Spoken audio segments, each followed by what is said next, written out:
काली सड़क का रहस्य। राहुल एक टूरिस्ट ब्लॉगर था। उसे अनजानी जगहों पर घूमने और उनके रहस्यों को उजागर करने का शौक था। एक दिन उसे एक गांव के पास मौजूद काली सड़क के बारे में पता चला। कहा जाता था कि जो भी रात के समय उस सड़क से गुजरता वह गायब हो जाता या कुछ अनहोनी का शिकार हो जाता। राहुल को इस कहानी पर यकीन नहीं हुआ और उसने अकेले ही उस सड़क पर जाने की ठानी।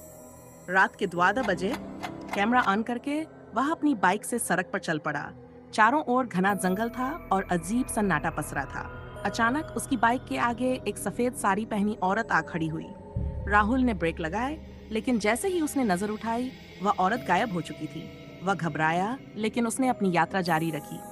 थोड़ी दूर जाने पर उसकी बाइक बंद हो गई। अब वहां कोई स्ट्रीट लाइट नहीं थी, बस घना अंधेरा। तभी उसने सड़क के किनारे एक पुरानी चौपड़ी देखी। उसके अंदर से किसी के रोने की आवाज आ रही थी। राहुल ने धीरे धीरे कैमरा लेकर झोपड़ी के अंदर झांका। वहां एक अधजली तस्वीर थी और पास ही एक टूटा हुआ झूला। जैसे ही उसने कैमरा जूम किया, तस्वीर की आंखें लाल होकर चमक उठीं। अचानक किसी ने उसके कंधे पर हाथ रखा। राहुल तेजी से पलटा, लेकिन वहां कोई नहीं था। चौपड़ी के अंदर की हर चीज हिलने लगी और कानों में चीखने की आवाजें गूंजने लगीं। बचाओ, मुझे यहाँ से बाहर निकालो। राहुल डर से कांप उठा और बाइक की ओर भागा।